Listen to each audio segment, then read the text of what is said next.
தலித் மற்றும் ஏழை மக்களுக்கு பயன்படும் இந்த பல்கலைக்கழக விவாதங்களில் அனைத்தும் தடுப்பதற்கு காரணம் வந்து அது பிற்காலத்தில் அரசியல் இது அவங்க வந்து அடுத்த கட்டத்துக்கு வருதே ஒரு தடுக்கிறாங்க.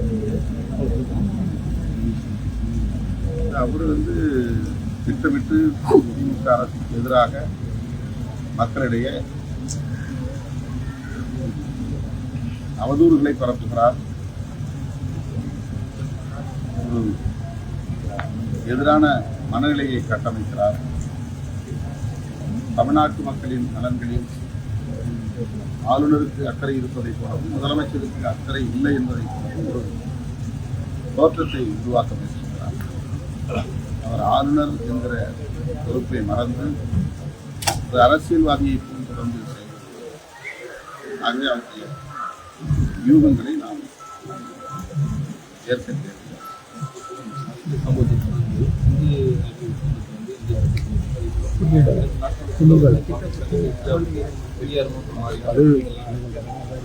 பதட்டமான பாகிஸ்தான் கூட போர் போகக்கூடாது அப்படின்ற மாதிரி விஷயம். பாகிஸ்தானோட எங்குமே போர் வேண்டாம் என்பதுதான் நம்முடைய கருத்து, பொதுவான கருத்து. இதை வந்து அவர்கள் வெறும் மத அடிப்படையிலான பிரச்சனையாக மாற்றுவதற்கு, இந்து முஸ்லீம் என்கிற அடிப்படையிலே மாற்றுவதற்கு திட்டமிடுகிறார்கள். இங்கே பயங்கரவாதம் என்பது நீண்ட காலமாக இருந்து வருகிறது. ஜம்மு காஷ்மீர் நிலப்பரப்பை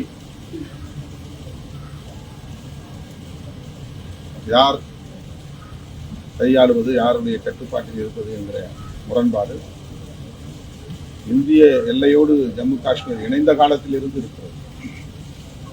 அதனுடைய பக்க விளைவுகளாகத்தான் பயங்கரவாதங்கள் இங்கே தலை நிற்கின்றன.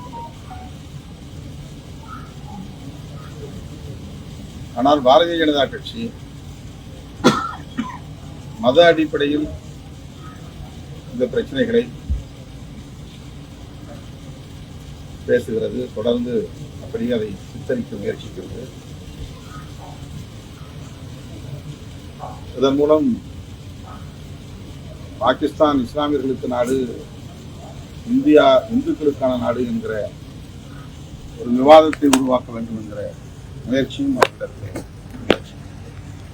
மிகவும் ஆபத்தான ஒரு அரசியல். அதன் அடிப்படையிலே அவர்கள் தொடர்ந்து விருப்பு பிரச்சாரத்தை இங்கே பரப்பி வருகிறார்கள். இந்த நிலையில் பாகிஸ்தானுக்கும் இந்தியாவுக்கும் இடையிலே ஒரு யுத்தம் மூடுமையானால் அப்பாவி பொதுமக்கள் தான் இதனால் கடுமையாக பாதிக்கப்படுவார்கள். உலக அரங்கிலும்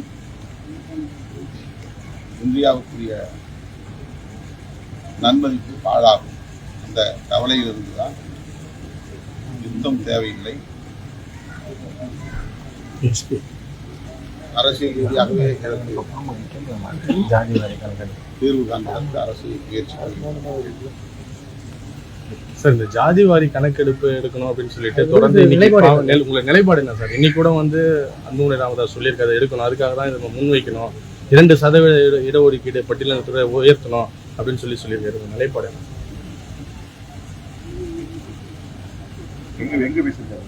இப்போ இதுல சென்னையில பேசிருக்காரு. பாடல் வெளியீட்டு விழா, மாநாட்டு பாடல். இது வந்து இந்திய ஒன்றிய அரசுக்கு ஒரு கோரிக்கையாக வைக்க அவர் ஏன் தயங்குகிறார்? இந்திய ஒன்றிய அரசுக்கு தான் இது உண்மையான பொறுப்பு இருக்கிறது. ஏற்கனவே பீகாரில் இது போல மாநில அரசு எடுத்த சாதிவாரி கணக்கெடுப்பு என்பது ஏற்கப்படவில்லை, அல்லது அது ஒரு சர்வே என்கிற அளவில் தான் கணக்கில் கொள்ள முடியுமே தவிர மக்கள் தொகை கணக்கெடுப்பாக பார்க்க முடியாது. இந்தியா முழுவதும் சாதிவாரி கணக்கெடுப்பு நடத்த வேண்டிய பொறுப்பு இந்திய ஒன்றிய அரசுக்கு இருக்கிறது. இது தமிழ்நாட்டுக்கு மட்டும் உரிய பிரச்சனை அல்ல, இது ஒரு தேசிய அளவிலான பிரச்சனை. எல்லா மாநிலங்களிலும் சாதிவாரி கணக்கெடுப்பு நடத்தினால்தான் நலத்திட்டங்கள், இடஒதுக்கீடு போன்ற செயல் திட்டங்களை நடைமுறைப்படுத்த முடியும். பயன்பெறாத சமூகத்தை சார்ந்தவர்கள் இதிலே பயன்பெற முடியும். வாய்ப்பு மறுக்கப்படுகிற விளிம்புநிலை மக்களும் இதிலே பயன்பெற முடியும்.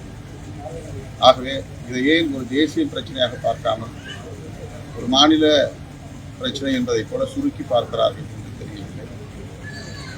ஆகவே இந்திய ஒன்றிய அரசு சாதிவாரி கணக்கெடுப்பு நடத்த வேண்டும் என்று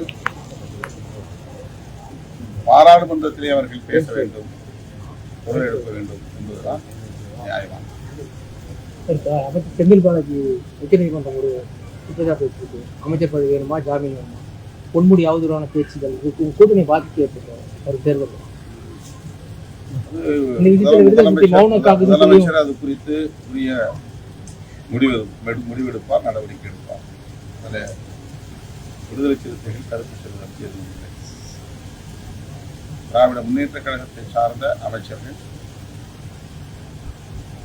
சட்டப்பூர்வமான இந்த சிக்கல்களை திராவிட முன்னேற்ற கழகமே எதிர்கொள்ளும்.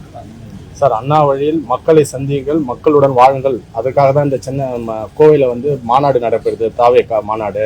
இது வந்து மக்கள் பெரும் ஆதரவு, இது பூத் கமிட்டி மாநாடு நடக்குதுன்னு சொல்லி ஆதரவு நான் சொல்லியிருக்காரு. இத்தனை நாள் அவங்க மக்களை சந்திக்கலாம், இப்போ வந்து நல்ல வரவேற்பும் பெற்றிருக்கு. எப்படி பார்க்குறீங்க? அவங்க கட்சி வளர்க்கிறதுக்காக அவங்க சில நடவடிக்கைகளை மேற்கொள்றாங்க. வளர்க்கட்டும், வளரட்டும்.